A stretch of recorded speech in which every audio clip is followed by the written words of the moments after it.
Partie 9. Euh, je sais plus où j'en étais. Nous positionnons donc de manière plus indépendante, effectivement, en tant que telle, pour nous-mêmes, hein, de manière intrinsèque, en tant qu'Union européenne, et par-dessus le marché, qui plus est, au sein et pour donc l'OTAN. Donc faisant de nous des alliés d'autant plus intéressants, en tous les cas importants et conséquents. Euh, Rappelons qu'à aucun moment, euh, certains des fonctionnements des États-Unis, qui relevaient d'un fonctionnement donc, tout à fait d'actualité, on va dire, et heureusement, de par les prises de conscience de justement ces faits, je considère que par exemple, tout ce qui a été Wikileaks, ce genre de choses, est un gain pour les États-Unis en termes de positionnement, de rectification des choses et de fiabilité, donc dans le sens de la loyauté. Hein. Que tout ne soit pas partagé est une chose. Je pense qu'absolument tous les pays de la planète comprendraient ça, comprennent ça. Mais, enfin, en termes de défense, ce genre de choses, ouais, il n'y a pas de souci. Mais effectivement, on n'est pas censé non plus devancer euh, de là être finalement intrusif et être dans le versant négatif et être presque du mauvais côté de la prévention finalement.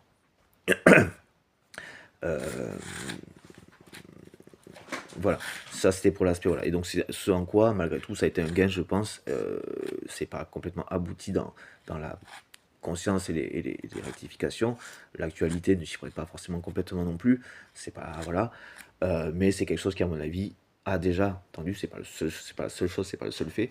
La guerre en Ukraine, par rapport à l'Afghanistan sont des choses qui sont venues effectivement s'intégrer, qui ont permis des prises de conscience de la part des Américains, dans l'ensemble des États-Unis, et dans leur positionnement, quant à justement des aspects qui étaient effectivement négatifs dans leur fonctionnement.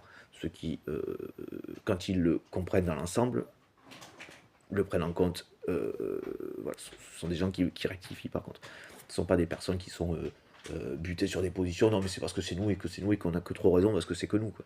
Et que c'est nous la première puissance économique et militaire mondiale, par exemple. Voilà, donc non, ces gens-là, ces personnes-là ne sont pas là-dedans, ne sont pas comme ça. Ce sont aussi des gens qui entendent des choses et qui ont cette propension euh, mue par quelque chose de positif.